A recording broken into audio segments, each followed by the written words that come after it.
Hello everybody, how are you doing? It's me, Elizabeth, and I'm going to do a collective reading for all of you, an energy update just for the current time period that we're in. So I'm still working on your monthly readings. Thank you for your patience. I've been really busy and I'm working on more of those today, but I wanted to stop and just get a message for everybody, do a check-in and an energy update. So for those of you who are waiting for your sign specific, there may be something in this for you. So just burning a bit of sage, call in the energies and see where we're at. I'm going to start with an oracle card from Alana Child's The White Light Oracle. I always reach for this as we start getting into Lionsgate. So that is the Egyptian New Year, which lasts for several weeks. I feel like it's closer to a month. It culminates on August 8th. And this has to do with the star system of Sirius. And it's a time of great fortune, according to the ancient Egyptians. It's a time of celebration, good fortune, and just opening up a new kind of solar year. So let's get a message and then we'll pull some tarot. I have some astrology notes as well, so I may even talk about the astrology. We do have the full moon that's coming up in the sign of Capricorn on the, I believe the 18th or the 19th, right? So just in another, I think maybe it's sooner than that. Okay, it's the 13th, sorry. So full moon in Capricorn on the 13th. We're in Cancer season right now, approaching Leo season. So let's just call in the energies, the divine with love and with light, and the archangels at the four corners of the world, and the six elements of earth, wind, fire, water, spirit, and ether to join us. What are the messages for everybody who finds this video and would like to receive a message?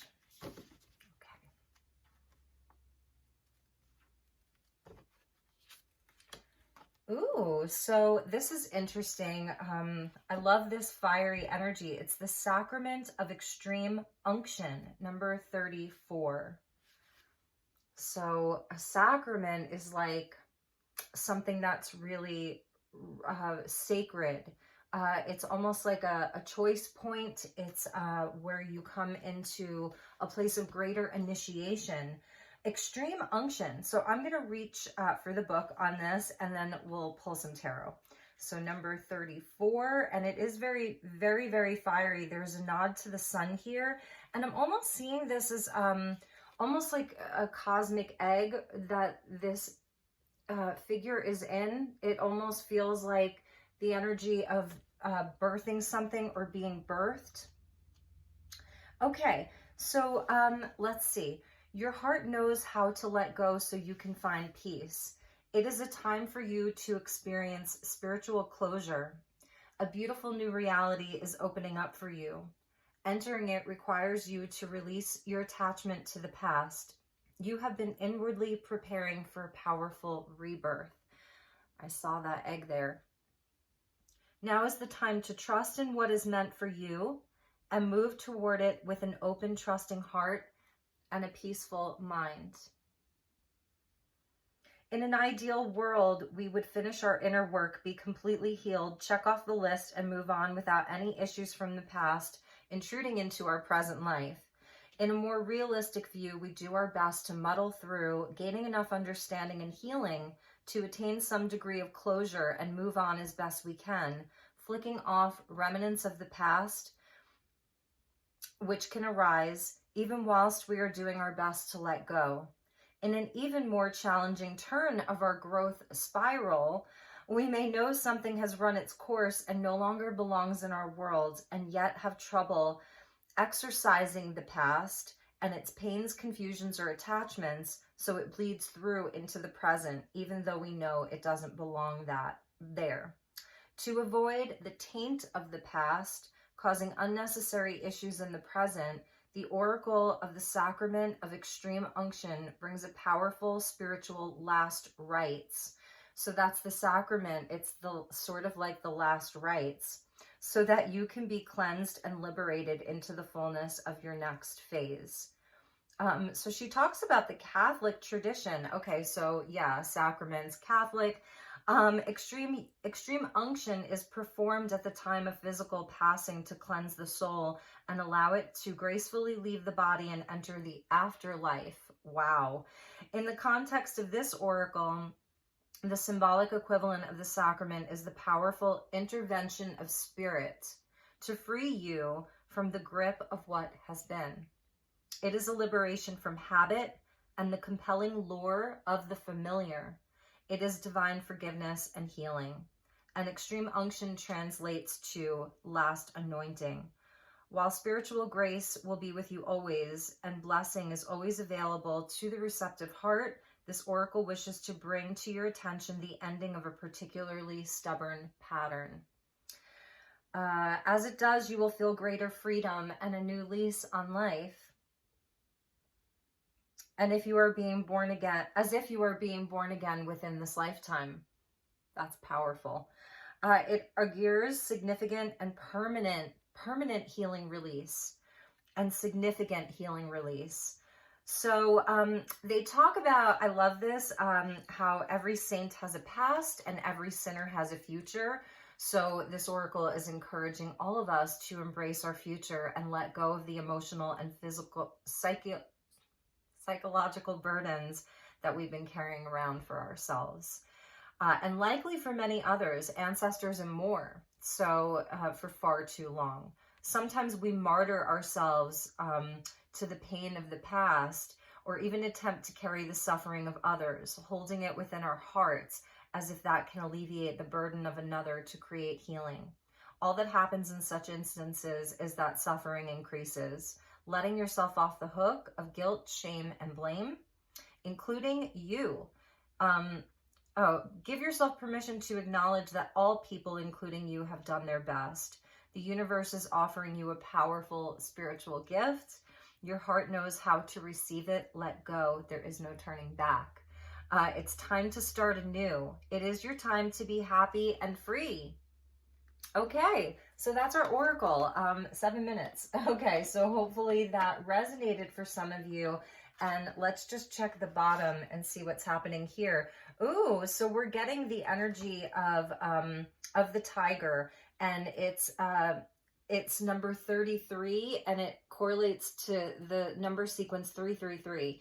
So this is manifestation, this is growth, and this is what perhaps we are feeling as an undercurrent. Tiger, so this is the year of the tiger, right? It's the water tiger. 2022 in Chinese astrology is the water tiger. So this is a year of great action. I've talked about the year of the tiger and really what that means. It's like there's a lot of action, and then we're called to sort of like do some rest, deep rest, do some healing, because when you think of big cats, they're like on the prowl, they're on the hunt, they're, super powerful, really in their power, but then they know when it's time to retreat and just go to sleep and, roll around with each other. So, so that's sort of this year. There's just a lot happening this year. So, that was kind of interesting, right? I definitely resonate with that a lot, with that sacrament of, death and rebirth. And that's really what that is. And it's number 34. And interesting, what is at the bottom is number 33. So this is like in perfect progression, all of that. So 333, you may be seeing the threes a lot, and even the sevens, because 34 equals a 7. So let's pull some tarot and just see what we are going to talk about next. I'm using the tarot at the end of the rainbow, so that's kind of significant, even with this message of sacrament, the sacrament of sort of the last rites before a rebirth, and this extreme sort of healing and letting go of the past and all of that. Okay, so thank you to the guides and thank you, spirits. Okay, whoops, they're upside down. So we're getting the Knight of Swords with communication and a full moon there. So this is Gemini energy, and I believe that most of the Gemini energy is sort of has left, unless you follow sidereal Vedic astrology. excuse me, most of the Gemini energy has sort of made its way out. So I feel that we've sort of integrated some kind of a truth. Excuse me. So with this energy here, it's almost like you know that this is true. You have a truth. It's powerful. That's the Gemini energy with the Knight of Swords and coming up on the Capricorn full moon that we see there.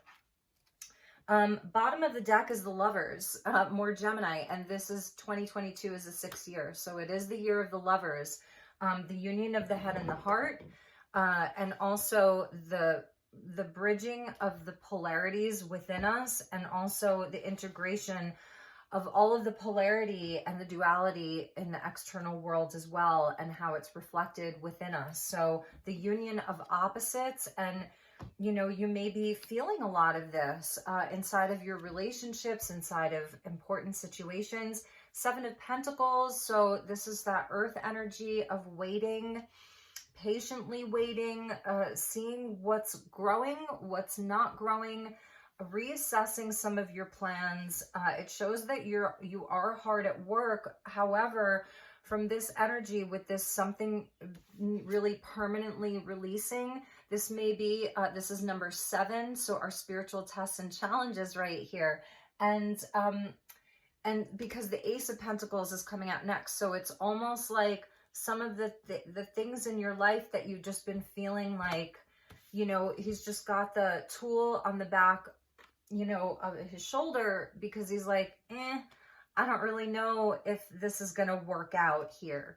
And that's the truth with that Knight of Swords. That's the truth that this energy is feeling for something new, for a new start, for a new experience, for a new potential, a new potentiality. So the other thing too, just with the astrology that I want to talk about after that is the star. So it's sort of this truth around what is not growing, what is not working out, what is not going to grow. The seeds that you have planted in the past, and some of them may be viable and they're already growing for you and they're beautiful and you're very happy with them. And this can be anything from relationships to, you know, just your own personal inner work. Maybe you've tried various things. You've been, I don't know, like I've been watching this whole Teal Swan thing unfold. And for those of you that have followed Teal Swan, I was never a follower of hers, but I have to say I always liked her. And I always thought that she had something really important to share with the world. And then the documentary thing came out, and now there's the whole release, the raw footage stuff. So I'm just using that as an example, like maybe there was a modality of healing that you were using or something, and you're just not seeing the results. And it's like, let's permanently release that. But for many of you, this is deeper. This is deeper healing work. And it's where there's a potential for something totally new. It's time to, like, maybe you've done enough for now. That's the other thing, is knowing when it's like, I've done enough, or knowing when you can go deeper, and really where it's coming from you, because the star is about you being like your own highest authority in this, you're physically embodied. So, you know, but this is the part of you that is spiritually embodied, where you're just embodied light. You're embodied light. And so here's the physical and here's the spiritual. So it feels like it is the end of a cycle, and it's the beginning of something new, is what I'm seeing. So I wanted to talk about, so at the end of July, the very end of July, I think I'm looking over there at my calendar, it's July 30th. We're going to have, this, big conjunction in Taurus, and it's with the North Node, Uranus. So the North Node of the moon in Taurus. Uranus has been in Taurus for a long time, several years, maybe 4 years. And then coming up with Mars. So Mars is moving through Taurus right now. Mars just moved into Taurus just a few days ago. So you may have been feeling the shift with Mars in Aries to Mars in Taurus. Like, Mars loves being in Aries, obviously. Mars is the divine masculine. It's the masculine principle. It's driven. It's supercharged, it's ambitious, it holds no prisoners, it just wants to get the job done, do the things. But when Mars moves into Taurus, he's in his detriment there, because Taurus is the feminine. Taurus is slow moving. Taurus is slow growth. Taurus wants to slow down, right? And Mars wants to go and do and be in its power. So it's sort of where we're building up to this towards the end of the month. But you can actually accomplish great things with Mars and Taurus, because it's where you do slow down and you look back and you ask yourself, what do I value? What is truly valuable to me? What is the value of this? What is the value of that? What is the value of the other thing? What is the value when it comes to my long-term growth, my worth, my inner worth, all of that. So, if there's something that you are really focused on, passionate about, it's part of this new truth that you have, then you can still make great strides with Mars and Taurus. But if it's something that is just lukewarm for you, or you know in your truth that it's something that is ready to die for real, like, then you may not be able to even do it. It's so, where are you feeling yourself almost feel like you're constantly procrastinating, or like, I don't want to do it? That may be part of this. It's almost the energy of Shiva, of just being willing to just let it destroy, just whatever those things are. Because again, Taurus is like more relaxed, very feminine, slow, and in Mars and Taurus, it's forced to take a break and be careful and slow down.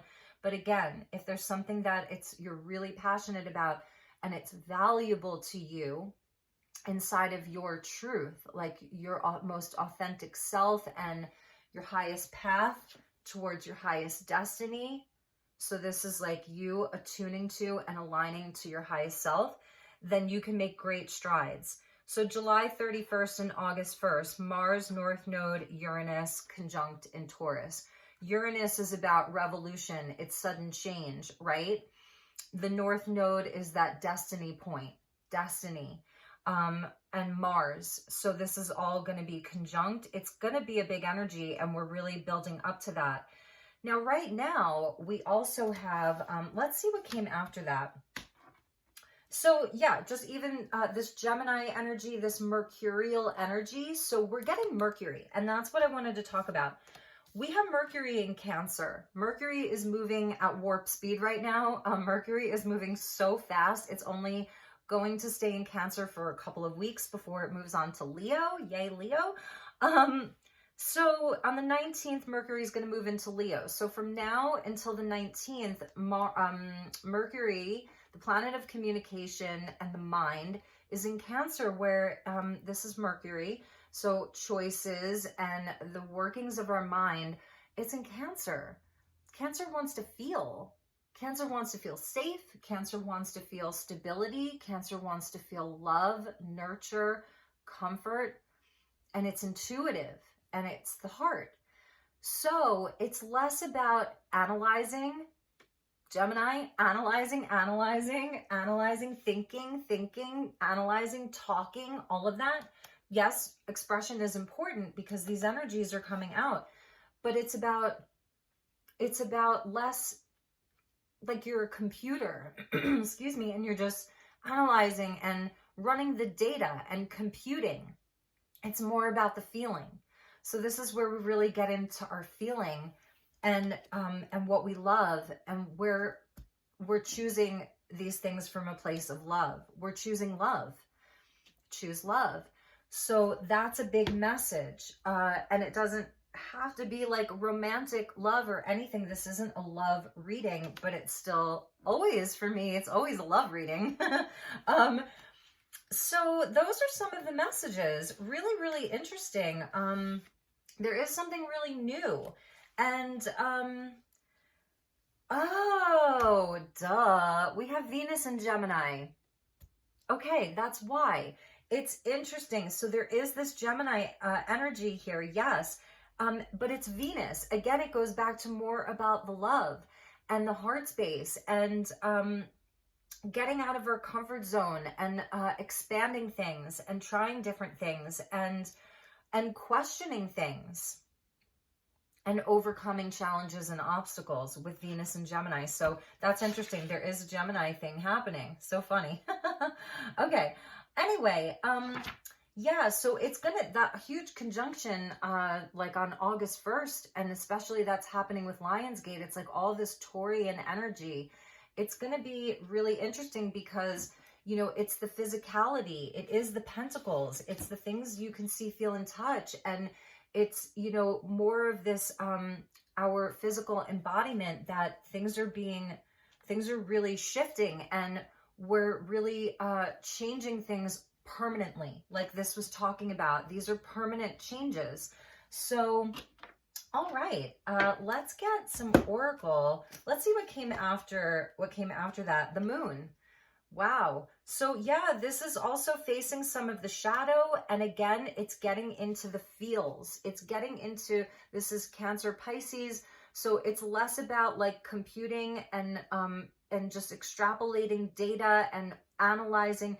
It's more about, just for the next couple of weeks, just really getting into the feeling and the dreams. And this may be, for some people, like a scary place to be, because again, it's confronting fear. It's really confronting a lot of our fears, our anxieties, but it's so supported. It's so supported because it's like you can feel, this is the hand of a giant that's coming up with this pentacle, and the rainbow is there. So this is where you can sort of feel something coming up, you know.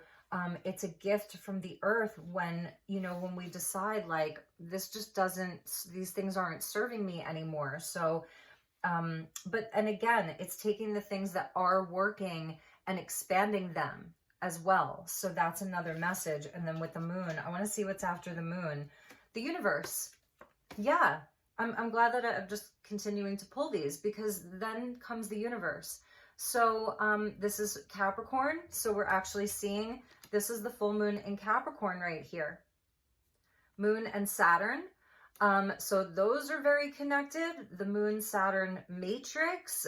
This is where I think that for those of you that sort of are aware of some of these concepts, Laura Eisenhower talks about the Moon Saturn matrix a lot. It's something that really resonates for me. I did a reading just the other day. It was for Taurus, Virgo, Capricorn, and the pentagram came out. And I was talking about how the pentagram is not a symbol of black magic or anything like that. It's when it's inverted that it is. And so this is the Moon Saturn matrix that has been inverted. And with this energy of fully, like, and she was saying it's not fully releasing it, but it's like it's permanent healing. And it's where we really are reborn. And I feel that this is where a lot of our own inner inversion is reconciled. And yeah, it's the closing out of big energies here, karmic lessons, very, very stubborn energy. And it's also showing where many of you really have done the work. Like you really have. And I think that that's something that the guides want you to know, is that you have really done the work. You've, because this comes after the Six of Pentacles, where perhaps you've just been giving and giving and giving, or you've been needing, like you've actually been needing from other people, from other situations. Nothing wrong with that at all. This could be, you know, the energy of, you know, your parents, or a company that you've worked for, or healers, people outside of yourself. And also where you have been the person who's been giving and giving and giving. So how does that relate to you? That would be the Six of Pentacles. And now it's like where with this ace, it moves into the Eight Pentacles, which is where you're committing to something else, committing to something new. And it's really higher levels of your own self-mastery. And the eights, it's that lemniscate, the infinity symbol of, you know, of lessons and of being out of time. I feel like it's almost like exiting the loop. that Moon Saturn matrix, exiting the loop, where we're transcending some of this small reality that we found ourselves in. There's something higher that many of us are moving on to, but it really starts with this sacrament of extreme unction. So interesting. And this rebirth. And at the bottom, we had the Lovers. I love this. The Lovers with the Knight of Wands. This is Gemini Sagittarius right here. So opposite signs. So it's the Gemini and Sagittarius axis. And it's all about beliefs, really. And I think that a lot of the things that we believe to be true are changing, because beliefs are just that. They're just beliefs. They're not absolute, and they're changeable, and they do change throughout our lives in a big, big way. And maybe some of you were raised inside of a very dogmatic religion, you know, a lot of dogma there, and a lot of rules, and a lot of like absolute beliefs that nothing else could possibly be true. So maybe for some of you, this is breaking through the mold of your culture, or, you know, family structures, society. I'm hearing the Hierophant here, like societal expectations and like all of that, norms and customs, and the hive mind and group think, which I talk about a lot here. It's really about forging your own path and allowing this big cycle to complete and claim your victory, because the World is a card of victory. I want to see what comes after the World. The Four of Pentacles. This little mushroom guy, he's so cute. Look at that. Related to the Emperor with the Queen of Wands. Interesting. So the Queen energy coming out with fire there. Yeah, so I'm feeling like this is really like holding on to your sovereignty. You know, like stubbornly, like you're sovereign. So you come out of this very, very sovereign. Okay, so let's get a couple of crystal messages, and then I think that we'll end. And like I said, these messages are just for the next, you know, it could be the next week, the next 2 weeks, you know, whatever that looks like. Okay. And remember, we have Jupiter, we've got Jupiter in Aries, which is really beautiful, because I think that that's very fortuitous for many people. Receptive power with the masculine and the feminine, and Cuprite, earth energy. So here's sort of that Taurian energy of the Queen, that we saw the Queen of Wands there. And even in the Star card, that's the feminine. But this is sort of like a merging of the feminine and the masculine. It's like sort of a nod to the Ankh there. And this is like deep within the core of the earth. This is, I'm feeling like this is inside of a volcano, really. And sort of what's happening at the core of us, in our core. What's in your core right now? And feeling into that, your own, like feeling into your inner earth, if you will, with the Taurian energy, because I'm also feeling, you know, Uranus's transit through Taurus for the last 4 years is where we have seen big changes to, you know, changes inside of the monetary system, agriculture, the land itself, all of that. It's like a volcano, an earthquake, like all of those things. So I'm feeling like there's something inside of you that's asking for you to be receptive to. It's the fire in your belly. It's the place inside of you where it's a kundalini. It's your prana, your chi, like all of that.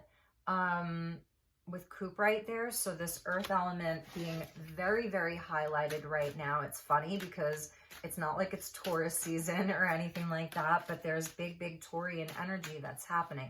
So for my Taurians, how are you feeling? Like, what's happening with you? Are you experiencing a lot of big, big changes in your life? You know, where you're like, oh my God, like such huge changes, because I feel like it's really positive, even if it's been painful, you know? Okay, so we're getting 2 cards of storm. So here's the change. This is like Uranus energy. illumination. So that's like the moon, again, like this illumination. The shadow wants to be illuminated. We want to shine a light on it so that we can see it, so that we can see it clearly, you know, and be receptive and open to dealing with it, and open to the healing that then happens and the rebirth. It's death and rebirth here. Because the opposite end of Taurus is Scorpio, right? So it's like almost like if this was, you know, if this is Taurus, then that would almost be Scorpio in this situation. So we're dealing with the opposites with that Gemini card of the Lovers. And so then we're getting initiation. I think I said that in the very beginning, that this feels like a time of initiation for many of us. If we take this leap, if we walk through this gate, if we, you know, if you're finding yourself in this energy of this sacrament, then it's an initiation. And that almost looks like a diamond there with phenacite. So this is reminding me of the Phoenicians, Phoenicians, Phoenix. It's the energy of the Phoenix. It's a diamond. I mean, to me, that might as well be a diamond. And it's a sacred temple. It's a sacred space. And these two here are sort of at the opening, and she's ready to walk through. So this is a time of initiation, and it's initiating you along your higher path. And that's really beautiful. Really, really nice. So let's get one closing message. Since the ancestors came up in that with, you know, regards to some of this, like it's a bit different for some of you. Some of this is actually bloodlines. It's healing bloodlines. It's like you've been carrying around some of this density from your ancestry. So it may not be showing. I mean, I feel like it probably does show up in the physical world in some way, shape, or form, right? But maybe this is family stuff that you're dealing with, you know, and again, it's healing and clearing and forgiving and all of that. So I'm going to pull from the angels and ancestors. Okay. So thank you to the guides, and thank you to the ancestors. What would you like everybody to know? So this will be a message from the ancestors. You guys. Wow. This is huge. I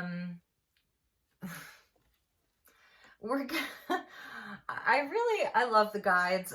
We're getting the elder, move beyond ancestral patterns. So it is that for many of you. It really, really is. I love the Aboriginal. So some of you may be tuning in from Australia, New Zealand, and you're sort of, whether or not you know it, you may be transmuting some of this energy, you know, inside of the Aboriginals. You know, I've followed the Voice of First Nations. It's just an account that gets taken down all the time on Instagram, and they have a lot to say about, you know, just the past couple of years and how the tribes have been affected. I'm in the United States. You know, I live near the Grand Canyon. Obviously, I'm in Sedona. So, you know, there is a huge influence of Indigenous American culture, and just how the past couple of years has really affected those cultures and those peoples specifically. And I know there was one of you who left me a beautiful comment, and I responded to you, and I'm going to get back to a lot of your additional comments, but it really touched my heart. And you were talking about how you're a powwow dancer, and you talked about the tribe that you belong to. So, you know, for all of us though, no matter where you come from or what your lineage is, because some of this could be past life stuff and all of that, that yes, this has a lot to do with this sacrament, is moving beyond ancestral patterns of, I don't know, just being okay with the status quo. You know, this is breaking old paradigms. This is that Uranus in Taurus energy of revolutionizing the physical, revolutionizing, you know, what this paradigm really looks like. And here's another, you know, here's the Native Americans or the Central Americans. Here's the shaman, and it says trust in higher forces. And so, yes, we are so guided. We are so guided here. you know, this is really beautiful. These are the guides coming in strong, and it's also your highest self. It's your spirit guides. It's you, the shaman, the shamanic energy. So, you know, the shamans can, they can move between the worlds, and they really do. It is a lot of shadow work, and it's a lot of very powerful healing work. And he's holding, like this sacred wheel of time. So he is holding the sacred wheel of time, and he has the white owl with him and the antlers. So I feel like it's also about trusting in your wisdom, because we're even seeing like the dryad there in the world card, or here it's just numbered. It's not the world or the universe, but you know, so it's the wisdom of the land, and that's also Taurian. You know, I didn't realize that much of this reading would be about the Taurus energy. Again, just over the next couple of weeks, if you can really embrace Mars, the masculine, the, you know, Aries, like just the fighter, the warrior, the doer, the action, the inspiration. If you can embrace Mars just for the next couple of weeks until the 19th, being in Cancer, and allowing yourselves to really get into your heart and into your feelings and your dreams and your intuition, you're safe to do that. That's what Cancer tells us. We're safe to do that. So if you can do that for the next couple of weeks, I think, you know, with all of this build up to this big conjunction in Taurus, there's going to be so many powerful changes. And again, it's choosing love. I can't say that enough. It's choosing love. It's not choosing to do the same old, whether that's, you know, just chasing something that's not aligned with you.